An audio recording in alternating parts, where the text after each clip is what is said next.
उन्हें लगा था कि वो यूजलेस है तो उसे पार्टी से निकाल दिया गया, लेकिन उसका हीलिंग मैजिक इतना ज्यादा पावरफुल था कि उन्हें पता ही नहीं लगता था कि वो कब हील हो गए। और उसके जाने के बाद उन्हें पता लगता है कि उसके बिना वो कुछ भी नहीं कर सकते। हर्जत एक ऐसा किंगडम है जहाँ हीलर्स को बहुत इज्जत और इम्पोर्टेंस दी जाती है। उनके लिए एक स्पेशल एकेडमी भी है जहाँ दुनिया के बेस्ट हीलर्स को ट्रेन किया जाता है। यहीं पर उन्हें लाइसेंस भी मिलता है, जिसके बाद ही वो अपने हीलिंग प्रैक्टिस शुरू कर सकते हैं। इसके बाद हम जेनोस को देखते हैं जिसने एक बंदे को अभी अभी हील किया है, लेकिन उसने कभी भी एकेडमी में पढ़ाई नहीं की थी तो उसके पास लाइसेंस नहीं है। उस बंदे के जाने के बाद जेनोस की असिस्टेंट वहाँ आती है जिसका नाम लिली है। वो उसे बताती है कि इलाज करने के लिए अब उसे एक घर में जाना है और जब वो वापस आएगा वो उसके लिए एक अच्छा सा डिनर तैयार रखेगी। शाम को इलाज करने के बाद जेनोस वापस आ रहा था, लेकिन रास्ते में उसे एक वुल्फ गर्ल दिखती है जिसे देखने में ऐसा लग रहा था कि उसे बहुत ज्यादा दर्द हो रहा है। तभी वहाँ पर एक नोबल आ जाता है और उसके ऊपर चिल्लाने लगता है, तुम इतनी देर से कहाँ पर थी? मेरा पेट कब से दुख रहा था तो मैं हॉस्पिटल गई थी, पर मेरे पास पैसे नहीं थे तो उन्होंने मेरा इलाज भी नहीं किया। तुम एक पेट दर्द के पीछे हॉस्पिटल तक चली गई? तुम एक स्लेव हो, तुम भूल गई क्या? वो उसे एक ग्रेव यार्ड पर लेकर जाता है और वहाँ पर फेंक देता है, जिस दौरान एक ग्रेव के अंदर से उसके अंदर एक ब्लैक कलर की एनर्जी चली जाती है। अब ये नाटक करना बंद करो, उठ के चलो मेरे साथ। लेकिन उसे इतना ज्यादा दर्द हो रहा था कि वो हिल भी नहीं पा रही थी, तो वो नोबल गुस्से में जाकर उसे लात मार देता है। मैं तुम्हारा इंतजार नहीं करने वाला, चुपचाप यहाँ कुछ वैल्यूएबल ढूंढो और मेरे पीछे आओ। लेकिन तभी अचानक से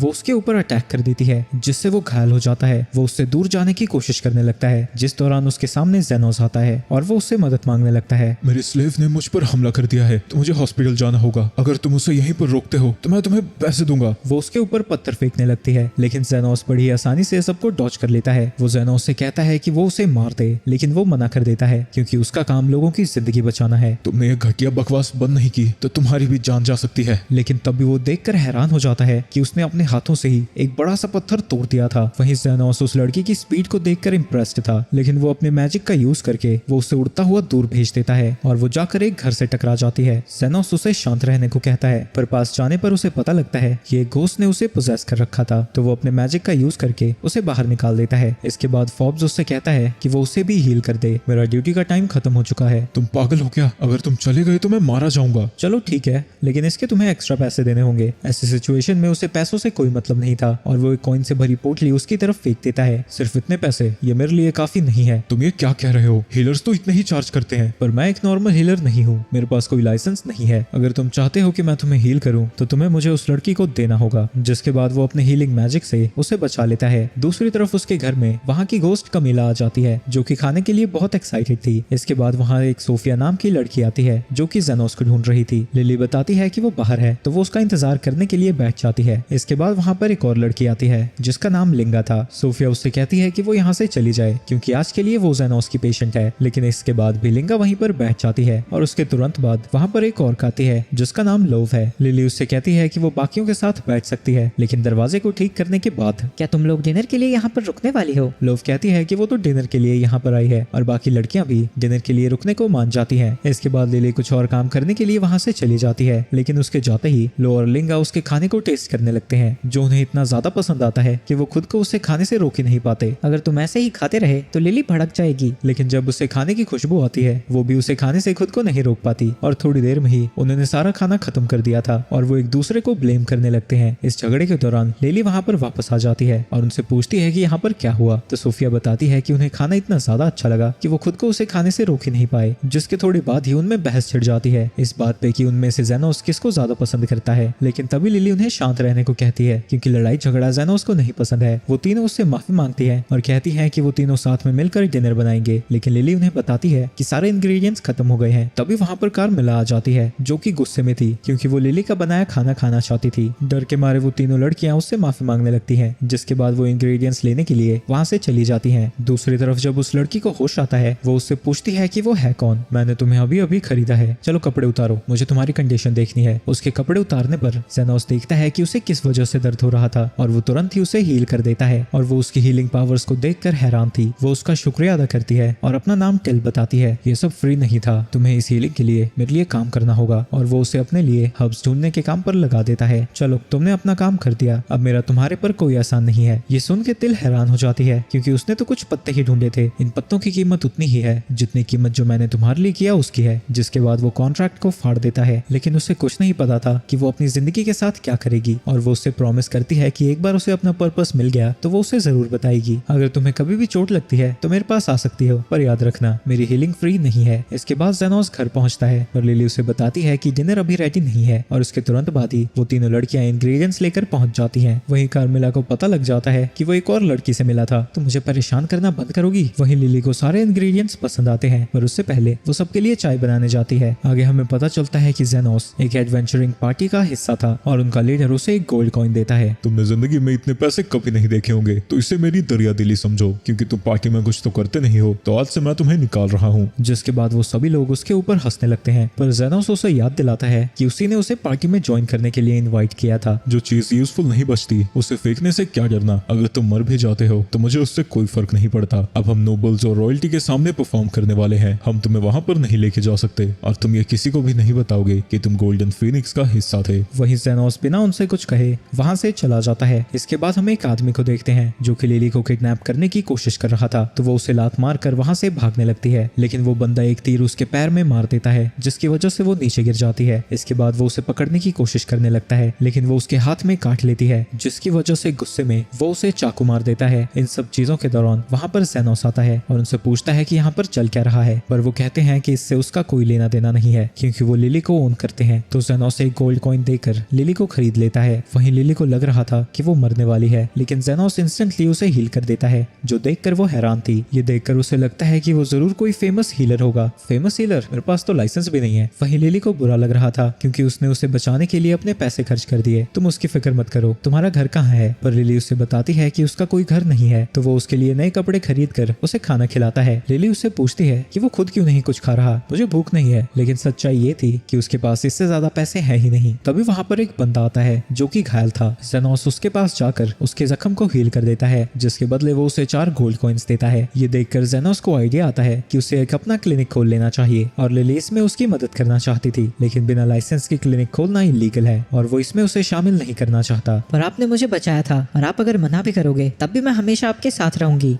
चलो तुम मेरे साथ रह सकते हो, जब तक तुम्हारे लिए मैं कोई सेफ जगह नहीं ढूंढ लेता। इसके बाद वो एक सुनसान घर के पास जाते हैं और लिली उससे पूछती है कि उसने इस एरिया को क्यों चुना। ऐसा इसलिए है क्योंकि मैं टाउन में बिना लाइसेंस के क्लिनिक नहीं खोल सकता। लेकिन लिली अंदर जाने से बहुत ज्यादा डरी हुई थी, क्योंकि उसने सुना है कि ऐसी जगह में ऐसे खतरनाक भूत होते हैं जो कि सिर्फ एक टच से ह्यूमंस को खत्म कर सकते हैं। जेनोस उससे कहता है कि वो फिक्र ना करे और वो अंदर जाते हैं और लिली अपने होली लाइट मैजिक का यूज करके वहां पर उजाला कर देती है। ये जेनोस के लिए भी सरप्राइज था, क्योंकि उसे नहीं पता था कि लिली मैजिक का यूज कर सकती है। इसके बाद जेनोस बिल्डिंग की कंडीशन को चेक करता है और उसे पता लगता है कि ये काफी स्ट्रॉन्ग है। वो ये सब चेक कर ही रहा था, तभी वहां पर एक भूतनी आ जाती है जिसे रैथ भी बुलाया जाता है। कार्मेला को देखकर लिली डर के जेनोस से चिपक जाती है। तभी कार्मेला उसके ऊपर अटैक करने जाती है, लेकिन वो अपने हीलिंग मैजिक से उसे रोक देता है और कहता है कि उसने डंजन्स में कई सौ रेड्स को पहले भी मार गिराया है। तुम्हें परेशान करने के लिए मैं माफी चाहूंगा, लेकिन अगर तुम यहाँ क्लिनिक खोलने मुझे देती हो तो हम तुम्हारे लिए कोई भी मुसीबत नहीं खड़ी करेंगे। लेकिन ये सुन के उसे फिर से गुस्सा आ जाता है और वो उसके ऊपर अटैक करने जाती है, लेकिन फिर से जेनोस उसे रिपेल कर देता है। उसे यकीन नहीं होता कि जेनोस इतना ज्यादा पावरफुल है और वो अपने मिनियंस को मदद करने के लिए समन करती है, लेकिन वो एक झटके में ही उसके सभी मिनियंस को खत्म कर देता है। तुम आखिर हो कौन? तुम इतने ज्यादा पावरफुल कैसे हो? मैं बस एक अनलाइसेंस्ड हीलर हूँ, मुझे अपनी क्लिनिक के लिए एक रूम चाहिए और एक बेडरूम। तो वो उससे कहती है कि वो पहले फ्लोर को ले सकता है। इसके बाद वो साथ में मिलकर उस जगह की साफ सफाई कर देते हैं और लिली उससे पूछती है कि क्या पब्लिसिटी के लिए उसे उसकी मदद चाहिए। नहीं, अगर हम अपनी क्लिनिक को एडवर्टाइज करते हैं तो रॉयल मेडिकल इंस्टीट्यूट को इसके बारे में पता लग जाएगा, और अगर हम कुछ नहीं करेंगे तो हमारे पास कस्टमर कैसे आएंगे? लेकिन तभी वहां पर जोंड आ जाता है। वहीं जेनोस उसका इंतजार कर रहा था, क्योंकि नॉर्मल लोगों को मैजिक गन से इंजरी नहीं होती और यही वजह है कि वो नॉर्मल क्लिनिक्स में नहीं गया था। जोंड उसके पास अपनी बहन को लेकर आया था जिसके हाथ पर जख्म है, जिसे देखकर जेनोस को पता लगता है कि उसके ऊपर मैजिक गन से अटैक हुआ था जिसमें टॉक्सिक इफेक्ट्स हैं। सोफिया उससे पूछती है कि क्या वो उसे हील कर सकता है। हमारा बेस्ट ऑप्शन यही है कि हम तुम्हारे हाथ को काट दें, क्योंकि वो टॉक्सिन चारों तरफ फैलने लगा है और इसका चार्ज 1 मिलियन गोल्ड कॉइन्स है। सोफिया उसे अपनी रेपुटेशन के बारे में बताती है और पूछती है कि क्या वो प्राइस कम नहीं करेगा। हमें पता चलता है कि स्लम्स में 3 बड़े ग्रुप्स हैं और सोफिया लिजर्ड पीपल को लीड करती है और मर्चेंट से चुराकर उनके बीच में सामान बांटती है, लेकिन 1 मिलियन गोल्ड कॉइन्स अभी भी सिर्फ हाथ काटने के लिए उन्हें बहुत ज्यादा लग रहे थे। मैंने कब कहा कि मैं सिर्फ तुम्हारा हाथ काटूंगा, मैं उसे रिजनरेट भी करूंगा, जो कि बहुत कॉम्प्लिकेटेड प्रोसेस है। मुझे नहीं फर्क पड़ता तुम किसकी लीडर हो, मैं बिना पैसों के काम नहीं करने वाला। वहीं रिजनरेशन का नाम सुनकर वो लोग हैरान थे, क्योंकि उन्होंने कभी भी ऐसे हीलर के बारे में नहीं सुना था। जो सुन के जेनोस भी हैरान था, क्योंकि उसे नहीं पता था कि बाकी के हीलर्स ऐसा नहीं कर सकते। इसके बाद वो प्रोसीजर के लिए मान जाते हैं और जेनोस अपने मैजिक से नाइफ बनाता है और उससे उसके हाथ को अलग करने के बाद अपने रिजनरेशन स्पेल को कास्ट करता है जिससे उसका हाथ तुरंत ही बन जाता है। वो उसकी स्किल्स को देखकर हैरान थी। तभी जोंट की नजर कार्मिला पे जाती है जो कि छत से उल्टी लटक रही है। तो